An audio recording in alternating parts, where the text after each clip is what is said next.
네, 주식회사 유셀의 차자영 대표입니다. 농생명 자원을 이용한 실제적인 예를 발표하는 자리인 것 같습니다. 그래서 구체적으로 말씀을 드리겠습니다.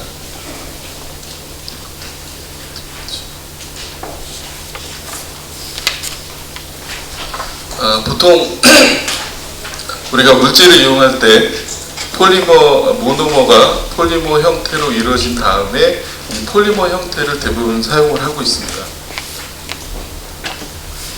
그래서 주로 우리가 많이 사용하고 있는 플라스틱 계열들이 나일론, 폴리에스테르, 페트 이런 것들이 이제 폴리머의 형태인 것처럼 지금 쓰고 있고요. 이런 것들은 결과적으로는 모노머 형태로 분해를 해서 버리면 굉장히 편하겠지만은 그러지 못하고 미세 플라스틱 형태로 남게 됩니다.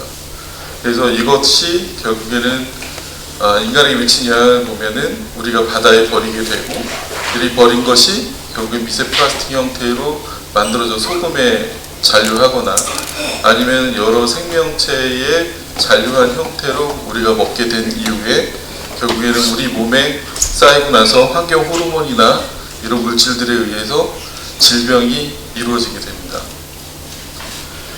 그렇지만 이제 바이오 폴리머 같은 경우에는 탄수화물, 단백질, 핵산, 그 다음에 지방 이렇게 얘기를 하겠는데요.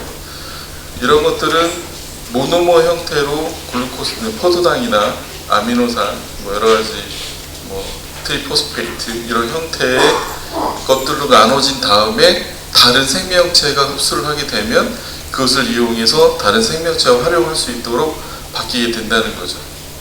그래서 저희는 바로 이 폴리머에서 모노머로 변환되거나 모노머에서 폴리머로 되는 것들 중에 가장 편리하게 지금 지구상에 남아있는 물질 중에 셀룰로스에 대해서 관심을 갖고 오늘 발표를 말씀드리도록 하겠습니다. 셀룰로스는 플랜트에서 대부분 세포벽을 이루는 다발의 물질입니다. 그것을 분해를 하게 되면은 아까 말씀대로 글루코스, 포도당으로 이제 만들어지게 되는데요. 또 거꾸로 포도당을 이용을 하면 거꾸로 셀룰로스를 만들 수 있다는 것도 말씀드리고 싶습니다. 아까 저희 판초로 센터장님께서 다양하게 말씀을 해주셔서 저는 좀 빨리 스킵하면서 넘어가도록 하겠는데요. 이런 셀룰로스를 이용하는 친환경 소재 산업은 다양한 나라에서 지금 현재 정책을 만들고 진행을 하고 있습니다. 특히나 중국 같은 경우에는 바이오 육성을 하고 있고, 최근에는 이 한국이나 여러 나라의 바이오 기술들을 흡수하기 위한 노력을 활발히 하고 있고요. 미국은 다시 유턴을 시키고 또 강화된 바이오 산업을 육성하기 위한 노력들을 하고 있습니다. 이 중에서 여러 가지 에너지 이런 여러 가지 일들이 있지만 저는 이제 친환경 바이오 소재에 관한 여러 가지 얘기를 좀 나누고 싶습니다. 바이오 소재는 국외 석유 자원의 의존도를 감소시키고요. 또 재생 가능한 원료, 식물 자원을 공급 증대하거나 또 기능성을 좀 더 향상시키고 또 다른 분해나 이런 것들을 통해서 환경에 유익한 그런 형태의 물질로 만들어지기를 원하고 있습니다. 그래서 일본 같은 경우에는 셀룰로스 나노 피버 같은 그런 물질을 이용해서 포럼을 조직하고 또 앞으로는 정부 예산을 책정해서 탄소 섬유나 이런 것들을 이용한 여러 가지 산업군을 만들어내는데 본격화하고 있습니다. 바이오 소재의 대표적인 것이 바로 셀룰로스인데요. 이 셀룰로스는 여러 가지 4세대 신소재로 알려져 있고, 이거는 아까 말씀드린 것처럼 목재나 식물, 음식물 이런 데서 얻어낼 수 있게 되고요.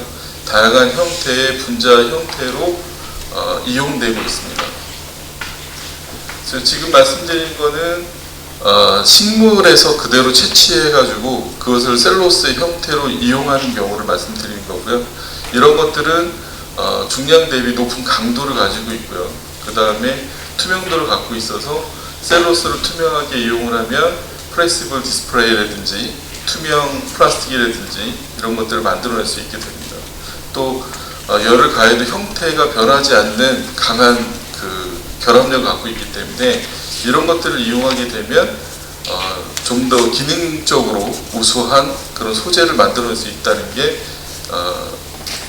만들어낼 수 있습니다. 또 거기에 친환경이고 재생 가능한 소재 형태로 이용할 수 있도록 개발이 되고 있습니다. 그래서 대표적인 것으로는 이제 마섬유 기술 현황을 말씀드리고 싶은데요. 마섬유는 셀룰로스는 친환경 나노 셀룰로스하고 그다음에 저희가 주로 하고 있는, 참고로 이건 제 손입니다. 제가 개발했던 거라서 그 바이오 셀룰로스라고 미생물로 만들어내는 마이크로 바이오 셀룰로스라는 것이 있고요. 그다음에 플랜트 기반의 셀룰로스가 있고, 그다음에 해조류에서 얻어내는 셀룰로스 소재가 있습니다. 그래서 지금은 이제 플랜트 기반의 셀룰로스에 대해서 마 소재에 대해서 설명을 좀 드리도록 하겠습니다.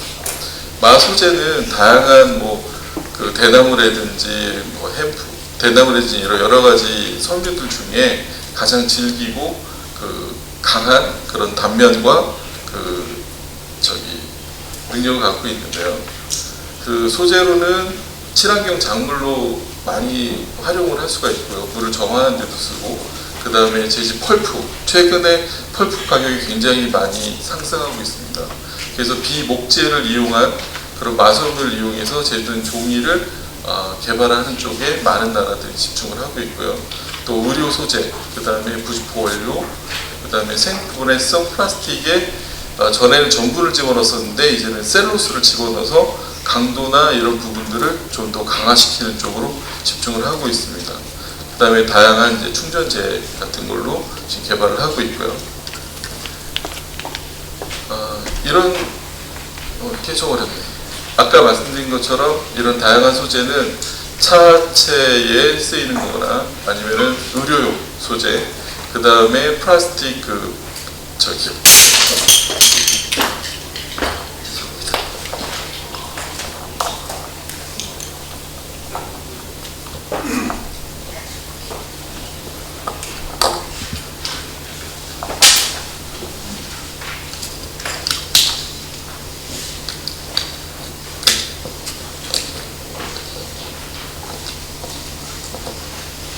제가 웬만해서는 안 떠는데 글자가 깨져가지고 죄송합니다.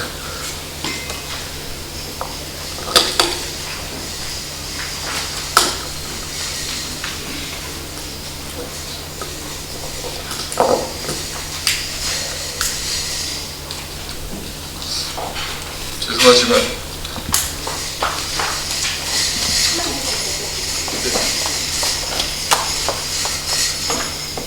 다음. 그래서 이렇게 다양한 소재로 만들 수 있게 되는데요. 플라스틱 소재나 그 다음에 건축 자재, 그리고 강화 플라스틱 쪽으로 지금 개발이 이미 된 상태입니다. 다음. 마소재 산업이 각광을 받고 있는 이유 중에 하나는 바로 자동차 산업에 이용이 될 수 있다는 겁니다. 다음. 그래서 자동차 산업에 플라스틱을 대신해서 마소재 산업으로 섬유를 만들어내고 이 섬유를 가공을 하게 되면은 나중에 100% 활용이 리사이클링이 일어나는 그런 현상을 볼 수 있다는 것이 이쪽 분야의 이제 의견이고요. 다음. 그래서 지금 BMW 같은 경우에는 마소재의 우리라든지 유카리투스에서 얻어낸 그 물질이라든지 이런 것들을 이용해서 차체 내부에 플라스틱을 대용하거나 아니면 가죽을 대용할 수 있는 그런 소재로 이미 개발이 되어 있습니다. 그래서 다양한 소재들은 아까 지금 보신 것처럼 플라스틱 형태를 마소재로 대체한다거나 밀 소재로 대체한다거나 아니면 여러 가지 플라스틱들을 이런 소재로 대체하는 쪽으로 이미 활용이 되고 있고요. 다음. 이런 것들은 그 주요 부품의 밀도나 물성 특성들이 과거 것들보다 훨씬 강하고 또 물성 비교를 해봤을 때 문제가 없다는 것을 알 수 있습니다. 다음. 그래서 다양한 이미 유명한 그 자동차 회사들이 계속 지속적으로 이런 마소재를 이용한 그런 플라스틱 또는 플라스틱을 대처할 수 있는 그런 물질을 개발하고 증가시킬 예정에 있고요. 다음. 앞으로 다음 해주십시오. 앞으로 이미 2025년 정도가 되면은 약 13% 정도 시장이 더 성장할 걸로 기대를 하고 있습니다. 또 이런 마소재들은 이런 건축 부자재로 활용이 가능한데요. 이런 건축 부자재들은 다음 다양한 그 기능을 갖게 됩니다. 특히 다음 열 전도율은 낮고요. 그 다음에 단열 효과는 굉장히 높은 그런 형태로 나타나게 됩니다. 지금까지는 이미 생산되는 비신불성, 그러니까 비식이성 그런 셀룰로스를 이용한 물질을 말씀드렸고, 이러한 셀룰로스 말고 생산하는 거 말고 좀 더 그 다양하게 이용할 수 있는 물질의 형태. 사실은 이제 플라스틱이 지금의 화학 시대를 만들 수 있었던 이유 중에 하나는 단일화되어 있다가 쉽게 변형이 가능한 이유였습니다. 그래서 이렇게 쉽게 변형이 가능하기 위해서는 단일 셀룰로스를 모아서 다시 재가공할 수 있는 그런 기술이 개발이 되어야 됩니다. 그래서 저희가 관심 갖는 부분은 바로 이제 셀룰로스 단일, 아까 말씀드렸죠, 서두에 말씀드렸던 것처럼 포도당에 관심이 많습니다. 그래서 실질적으로 농산물은 농가에서 재배를 하고 나면은 약 26%에서 30% 정도가 버려지게 됩니다. 참 안타깝게도 못생겨서 또는 제조 과정, 유통 과정, 안 먹어서, 안 팔려서 이러한 이유로 약 30%가 버리게 되는데요. 지금까지 농산물들은 그냥 매립지에 버려져 왔거나 아니면은 하천 뚝이나 아니면 농가 그 비료라는 명목 아래 그냥 버려져 왔습니다. 그렇게 버려진 것들은 토양을 상하게 하고 거기에 메탄이나 이산화탄소를 발생시키기 위해서 오염의 가장 큰 원인이 되어 왔습니다. 다음. 제주도 개발공사인데요. 오늘 저기 정 책임님도 오셨는데 그 개발공사가 아니고 이제 제주도에서 오셨었는데 왜 제주도 개발공사를 제가 보여드리냐면 제주도 개발공사는 사업이 되게 심플합니다. 삼다수 물 팔고요. 그 다음에 감귤 주스 팔고 있습니다. 이 회사를 만들었던 이유는 제주도에서 감귤이 과잉 생산되거나 아니면은 팔지 못하는 그런 과일들을 이렇게 가공해서 다시 한마음에 온 이것처럼 그 다양한 사회, 제주도의 농가들한테 다시 공헌을 하는 그런 회사로 설립이 돼서 현재까지 잘 활용이 되고 있습니다. 다음. 이렇게 만들어진 회사는 제주 감귤의 저품질 그 감귤을 수매를 해주고요. 그것을 감귤 주스로 생산을 해서 다시 수익 순환 사업을 통해서 공익 사업을 진행을 하고 있습니다. 그래서 제가 이거를 보여드린 이유는 한국에 생각보다 많은 농산물들이 버려지고 있습니다. 그래서 이런 것들을 대부분 해결하기 위해서 많은 지자체들이 뭐 사과가 많이 나오는 명주 뭐 이런 데 같은 경우에는 주스를 만드는 공장을 만들어 준다거나 아니면은 그냥 가공 공장에 지원을 해주는 시스템을 많이 갖고 있는데요. 대부분 가서 확인해 보시면 다 놀고 있습니다. 왜 놀고 있냐면 기술이 없어요. 그리고 판로에 관한 마케팅 시스템도 없고요. 그래서 그런 부분을 대표적으로 제주특별자치도 개발공사 같은 경우에는 이미 그런 농가의 그런 어려움들을 전문가들을 통해서 회사를 만들고 그걸 공익적인 사업으로 순환을 하면서 이익을 계속 나누고 있다는 거죠. 그렇기 때문에 이러한 도개발공사 같은 그런 시스템이 저는 좀 많이 만들어졌으면 좋겠다라는 생각을 갖고 있습니다. 다음. 네. 제가 관심 있는 분야는 아까 그 도개발공사에서 버려지는 부산물입니다. 그래서 주스를 만들고 버려지는 부산물을 가지고 지금 제주도에서는 비료나 사료를 현재 만들고 있습니다. 그래서 TMR 사료라서 고급 사료를 만들어서 육지로 다시 팔고 있는 시스템도 갖고 있는데요. 제가 왜 제주도를 얘기하냐면 불행하게도 한국에서는 이 부산물을 그대로 다시 모아가지고 쌓아두고 저장해 두는 곳이 딱 한 군데입니다. 제주도.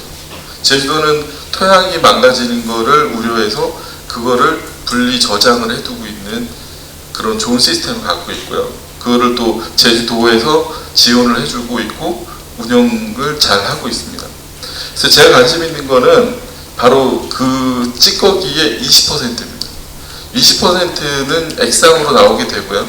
제주도에서도 이 액상을 처리를 못해서 계속 쌓아두고 있습니다. 또 2012년 이전에는 해양 투기를 해왔어요.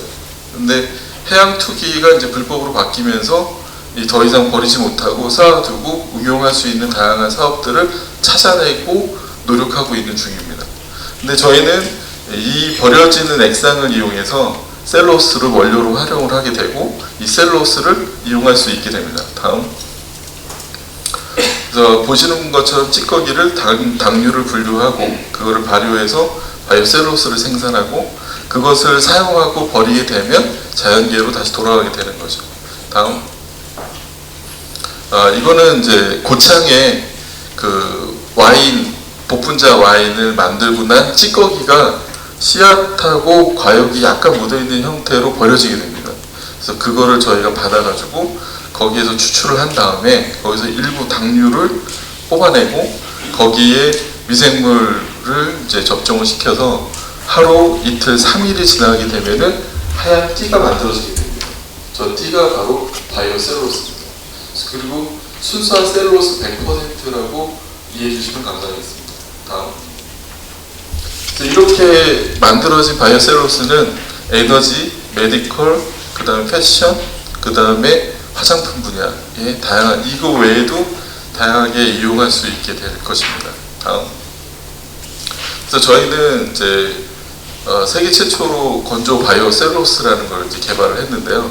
처음에는 다들 저기 모양처럼 마스크팩 만드는 회사라고 생각하시겠지만 뒷부분에는 조금 다르게 생각을 하시게 될 겁니다. 그래서 이 바이오셀룰로스는 아까 말씀드린 것처럼 그런 버려지는 당이나 또는 당을 만들고 난 찌꺼기의 당들을 이용해서 발효를 하게 되면은 저렇게 그 실타래가 나노 실타래가 만들어지게 됩니다. 이 나노 실타래 사이에 구멍이 있게 되는데요. 이 구멍들은 굉장히 미세해서 바이러스가 침투를 했다가 그걸 뚫고 지나가지 못합니다. 박테리아는 당연히 저걸 뚫고 지나가는 데 굉장히 오랜 세월이 걸리고요. 뚫고 지나기가 굉장히 어렵습니다. 다만 물이나 공기는 통하게 되는 거죠. 그래서 특별한 필터 시스템 같은 그런 그 막을 형성할 수 있는 게 가장 특징입니다. 근데 문제는 아까 말씀드린 것처럼 당이 많다 보니까는 곰팡이나 저런 박테리아들이 감염되기가 너무 쉬웠어요. 그래서 저희가 생각해낸 거는 저거를 일일이 이렇게 코팅을 하자. 단 그 보습제나 뭐 여러 가지 피부에 문제가 안 되는 물질로 코팅을 하면 좋겠다라고 생각을 해서 4년 동안 연구를 해서 결국 성공을 했습니다. 다음. 그리고 이렇게 만들어진 게를 이용해서 이전으로 한 번 됐습니까? 예, 감사합니다.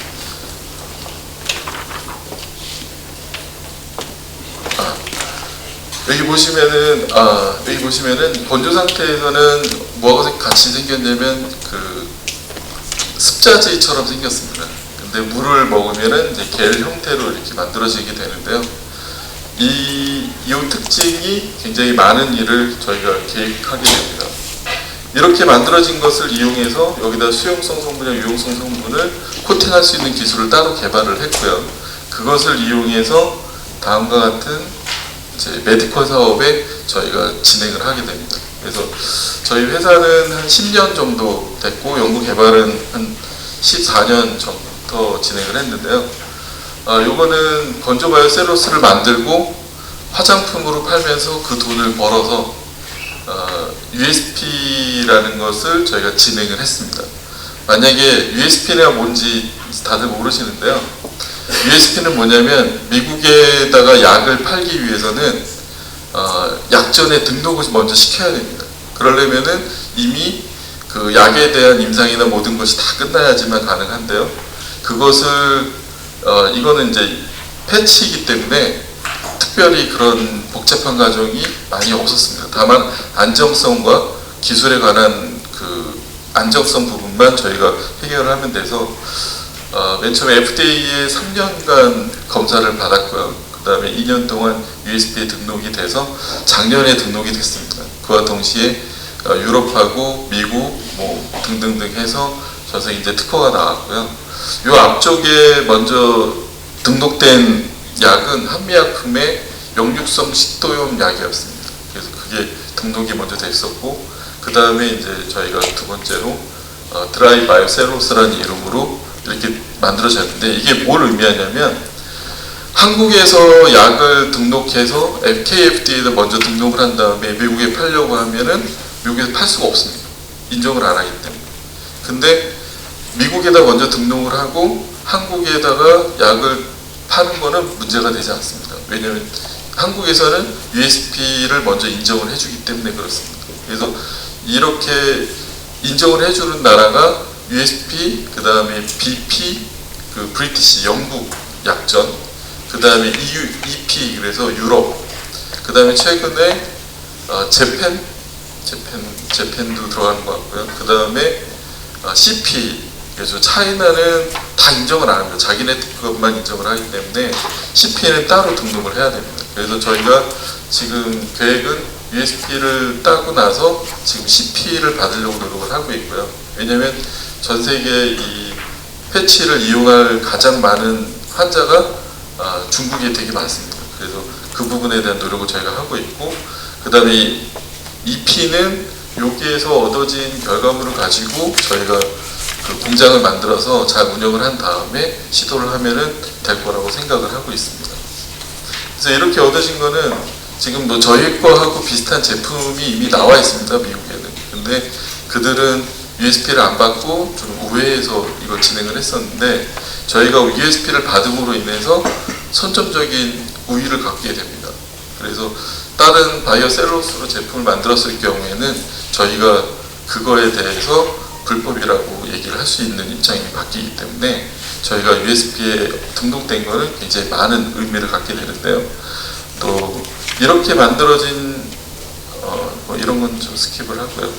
이렇게 만들어진 제품은 옛날에 화장품밖에 못 만들었지만은 이제는 화상 환자, 그 다음에 화상 환자를 풀링할 수 있는 제품, 그 다음에 창상, 상처 치료용, 그 다음에 미용 성형한 다음에 쿨링하고 케어해주는 보호제, 그 다음에 타박상, 그 파스, 카타플라스마제도 응용할 수 있게 되고요.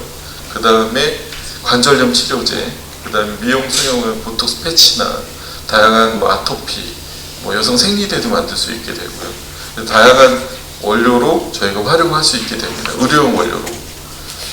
이렇게 만든 것은 지금 보신 것처럼 이제 화상 환자가, 이건 저희 제품이 아니고 바이오 엑스셀이라고 하는 바이오셀로스를 이용한 제품인데, 저희 거는 이렇게 삼출액이 나오게 되면 삼출액을 빨아들였다가 다시 그 마치 피부가 호흡하듯이 건조시켰다를 반복함으로 인해서 소독 한번 하고 붙이고 난 다음에 상처가 다 날 때까지 끝입니다. 더 이상 치료를 하지 않아도 돼요. 그래서 물이 닿아도 되고요. 그래서 그런 부분에서 가장 전 세계 우수한 우드 드레싱 그 패치로 인정을 받고 있습니다. 그리고 또 이렇게 보시는 것처럼 상처 부위가 그 염증이 생기거나 아니면은 아무는 부위를 전부 체크할 수 있기 때문에 필요하면 쉽게 떼낼 수 있고 다시 재부착이 가능합니다. 그래서 이런 형태로, 다양한 형태로 저희가 이제 붙일 수 있게 되는데, 이때 가장 중요한 거는 대부분의 패치들이 다 접착제가 있지 않습니까? 접착제가 없습니다. 그래서 물이 접착제, 물만 있으면은 겔 형태로 바뀌게, 이렇게 종이 형태가 겔 형태로 바뀌게 되고, 이것이 마르면서 피부에 밀착하게 되면서 약물이나 이런 것들을 전달하게 되고요. 이런 것들이 지속적으로 관절 부위나 접히는 부분까지도 전부 다 밀착이 가능하기 때문에 이용하는데 문제가 없습니다. 그래서 그 장시간 붙이는 그런 제품에도 활용이 가능합니다. 그리고 신기술 피부 대체제로도 가능하고요. 그리고 드레싱 젤을 붙이는 횟수가 감소하기 때문에 비용이나 고통이 줄게 됩니다. 그 다음에 파스의 형태인데요. 한국말은 파스고 뭐 외국에서 카타플라스마제라고 하는데요. 이 장시간 사용하는 게 불가능하고 성분이 오일뿐만 아니라 뭐 수성도 가능하긴 한데 좀 제한적입니다. 붙일 수 있는 게. 근데 그런 부분들이 그 이제는 한계가 없이 오일이나 기름 형태를 모두 다 집어넣을 수 있게 되고요. 또 생산시설이 중고는 한 10억, 그 다음에 새거는 한 30억 정도 들어가는 시스템인데 저희가 접착제 없이 이런 것들을 붙일 수 있고 장시간 쓸 수 있고 가격은 한 1억에서 3억 정도의 시설로 생산할 수 있는 시스템에 그 혁신을 주려고 준비를 하고 있습니다. 그래서 기존의 설비들은 이렇게 길게 되지만 바이오 카타플라스마제는 그냥 충진 실링하는 시스템만 갖게 되고요. 저희가 이제 이런 설비를 주게 되면은 저희 원단을 공급해주고 기술도 공급해서 전 세계 이제 공급할 수 있는 새로운 그 의학의 체계를 만들려고 준비를 하고 있습니다. 그래서 이 약물 전달 시스템은 2천억 달러, 전 세계 시장이 2천억 달러, 굉장히 큰 시장이고요. 한국은 한 4조 정도 되는 시장인데요. 이 시장에 저희가 왜 뛰어들게 되냐면 플라스틱이나 이런 부분들이 붙어있던 약물이나 이런 것들이 나중에 버릴 때 문제가 굉장히 커집니다. 그리고 유럽은 점점 인간에게 쓰는 물질을 플라스틱을 제거를 하고 바이오 물질로 바뀌는 추세이기 때문에 저희가 이 시장을 10년 안에 만약에 10년은 좀 너무 빠를 것 같고 20년 동안 빠르게 독점을 하게 된다면 삼성만큼 클 수 있지 않을까라는 착각을 하고 있습니다. 그래서 기대를 많이 하고 있고요. 그 다음에 바이오 에너지 사업입니다. 그 최근에 이제 화력발전소에서 탄소 배출권 때문에 그 REC를 얻기 위해서 석탄 말고 펠렛을 사다가 집어넣습니다. 그래서 한국에서 만드는 펠렛은 좀 더 가격이 REC를 많이 주고요. 외국에서 수입해 오는 거는 좀 REC를 적게 주고 있습니다. 그렇지만 가격이 지금은 이제 다시 내려갔는데요. 90톤당 90불에서 160불까지 올라갔다가 지금 가격이 좀 내려간 상태입니다. 근데 문제는 1등급을 다 쓰면 좋은데 1등급이 소나무예요. 근데 우리가 저기 유럽 있는 데서 소나무 사오게 되면 굉장히 고가다 보니까 대부분 이제 3등급의 그 동남아에 있는 나무를 사오게 되는데요. 이 3등급도 맞추기가 힘들어지고 있습니다. 그리고 곧 그 규정을 올려서 연락값을 올리게 되면은 3등급을 맞추는 거는 더욱더 경쟁력이 올라가게 될 거고 가격은 또 천정부지로 뛰기 시작할 거라고 생각하고 있습니다. 그래서 펠렛을 대처할 연소용 신재생 에너지가 필요하다는 거죠. 그래서 셀로스는 연량이 높고 그 가장 좋은 탄소 원료라서 그 동남아에서 우리나라에 펠렛을 팔 때 어떤 장난을 쳤냐면 나무를 들여와야 되는데 나무 말고 그 사이에다가 그 쌀 결을 좀 집어넣어가지고 팔다가 걸려가지고 다시 페널티 먹고 돌아가고 뭐 이런 일이 있었습니다. 근데 순수한 셀로스만 가지고 태우게 되면 연기가 나지 않습니다. 연기도 나지 않고 연량값도 굉장히 높고요. 그 다음에 회분, 재의 양이 굉장히 적습니다. 그렇기 때문에 굉장히 업사이클로 이제 사용할 수 있게 되는데 회분은 0.8% 미만입니다. 셀로스를 이용하게 되면. 그 다음에 중금속 오염이 방출되지 않고요. 어떻게 적용을 하냐면요. 셀로스를 옆에서 만듭니다. 발효를 해가지고 뭐 우두 이런 거 나무 자를 때 나오는 이파리 가지고 추출을 해서 당을 모은 다음에 그걸 가지고 펠렛을 셀로스를 만듭니다. 그 다음에 여기 집어넣을 때 이게 이제 건조하러 들어가는 공간인데요. 여기다가 셀로스를 그 액상의 형태로 만들어준 다음에 그냥 부어주면 됩니다. 수돗물 틀듯이 풀어주면은 따라 들어가게 되고 그 다음에 이제 건조가 되면 여기에 성형이 돼서 나오게 되면요. 그 셀로스의 함량이 높아지기 때문에 그 등급이 열량이 높아지고 애쉬의 양이 줄어들게 됩니다. 그렇게 되면 등급이 3등급에서 2등급으로 뛰게 되고 2등급까지 올라가게 되면 톤당 베이스 15불 정도가 더 증가하게 됩니다. 그래서 다양한 사업으로 이용할 수 있게 되고요. 그 다음에 저희가 지금 이제 올해부터 연구 개발 사업으로 아까 그 마 쪽 그 데이터를 줬던 다이텍이랑 그 다음에 익산에 있는 그 저기 융합센터랑 저희가 지금 공동 연구를 하려고 준비를 하고 있는데 바로 이제 섬유입니다. 섬유. 그래서 플라스틱을 줄이는 운동을 하면서 아까 말씀드린 것처럼 이 바이오셀룰로스를 가지고도 그 다양한 그 제품을 만들 수 있게 되는데요.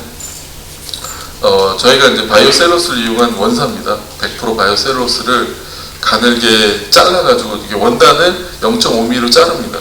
그것을 잘 꼬우게 되면은 이런 실의 형태를 만들게 되는데요. 이거는 탄소 섬유만큼 굉장히 강한 그 강도를 갖게 됩니다. 가볍고요. 또 아까 말씀드렸던 건조에서 다시 물이 닿으면은 겔 상태로 바뀌는 그런 것들을 이용을 하게 되면 부풀었다 줄었다 하는 거를 이제 만들 수 있어서 요거를 당장 원단으로 만들기엔 저희가 고부가 가치입니다. 또 가격이 너무 비쌉니다. 그래서 제가 종이에다가 셀룰로스를 적용하면 어떨까라는 생각을 해서 이제 만들어 봤는데요. 일반 한지는 지금 이렇게 돼 있지만은 10%, 20%, 30% 가면서 점차 이렇게 투명도가 높아지게 됩니다. 셀룰로스를 함유하게 되면. 그리고 실의 양이 점점 이제 줄어드는 걸 보실 수 있습니다. 그 펄프의 양이.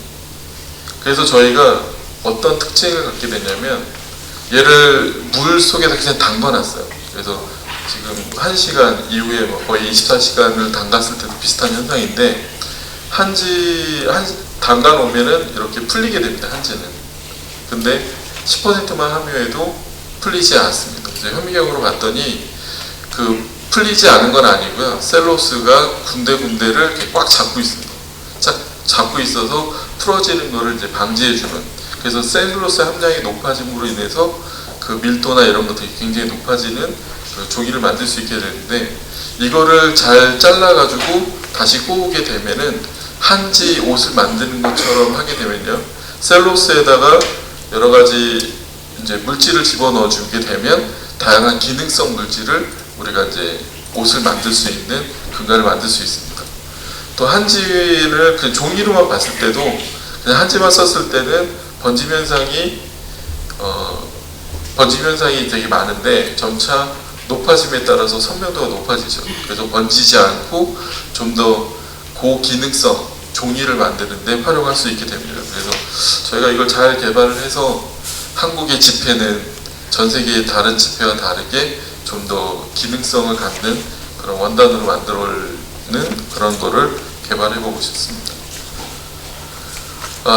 이런 분야를 제가 이제 학회나 외국에 좀 찾아봤는데 그 똑같은 일을 하는 분들이 계시더라고요. 미국에서 이제 시작을 했는데 바로 바이오 패브리케이션 팀인데요. 바이오 패브리케이션은 바이오를 생체를 조직화하다는 뜻입니다. 바로 이 안구가 여기 각막 부분인데요. 이 부분을 그 3D 프린트를 이용해 가지고 각막을 그 조직화한 겁니다. 그렇게 한 것이 시작이고 이제 바이오셀룰로스를 이용해서 그 가죽 같은 그런 느낌을 만드는 것, 그 다음에 여러 가지 이제 인체를 만들어내는 쪽에 집중을 하고 있는데요. 앞으로 미래는 최고급 고기를 그 동물에서 얻는 게 아니라 저희 페트리 디시에서 컬처를 하는 걸로 지금 노력을 하고 있고, 이 벽돌이 아닙니다. 이따 뒤쪽에서 보여드릴 거고요. 이 부분은 바이오셀룰로스를 이용해서 이미 굉장히 유명한 디자이너가 지금 활용을 하고 있는데 가죽이고요. 그리고 앞으로는 고기가 이런 형태로 이제 판매가 될 거라고 생각을 하고 있습니다. 그 다음에 해조류 실로 아까 말씀드린 해조류 실을 이용해서 아디다스에서는 이미 썩는 신발이 나왔습니다. 그 다음에 가죽처럼 보이지만 이거는 이제 목재 셀룰로스를 이용한 그 가죽입니다.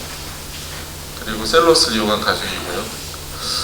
지금 가장 그 핫하게 움직이고 있는 가죽인데요. 이건 가죽이 아니라 이 버섯을 이용해서 가죽을 만들어낸 회사입니다. 그래서 마이크로웍스고 뭐 이분은 스탠포드대 출신인 것 같아요. 그래서 이 가죽 요 버섯 가루를 만든 다음에 바이오셀룰로스 발효 기술을 이용해서 이걸 묶어낸 겁니다. 그래서 묶어내서 그 가죽을 만들어내고 이걸 염색을 해서 다양한 가죽이랑 다양한 가죽의 형태로 지금 개발을 하는 쪽에 집중을 하고 있고요. 지금 이 건물체는 아까 보여드렸던 그런 그 일반 벽돌이 아니라 그 썩는 벽돌입니다. 어떻게 만든 거냐면 그 볏짚과 그 건초와 그 톱밥을 이용해서 그 우리가 저기 그 메주 만들 때처럼 그때 쓰는 바실러스 균을 이용해 가지고 접종을 시키는 겁니다. 그래서 이런 것들이 결국에는 이 안쪽에 강하게 결집을 시켜주고요. 내려쳐도 깨지지 않습니다. 벽돌보다 훨씬 강하고요. 그래서 이런 것들을 이용한 그 움직임이 굉장히 강한데 지금 유럽에서는 플라스틱, 스티로폼 형태의 포장재를 안 쓰는 걸로 지금 집중하고 있고요. 이것을 이미 이런 형태의 포장재들은 이미 상용화 되어 있습니다. 그래서 앞으로 그 삼성이나 이런 데서도 유럽에 팔거나 이런 걸 할 때는 플라스틱을 넣지 못하고 이런 그 새로운 물질의 형태로 바이오 브릭이라고 합니다. 바이오 브릭 형태의 그 패키지 형태를 앞으로 유지를 해야만 한다고 생각합니다. 제 발표는 여기까지 하고요. 저는 그 마산업 분야는 아까 말씀드린 것처럼 다이텍 연구소의 김상영 팀장께서 지원을 해줬습니다. 감사합니다.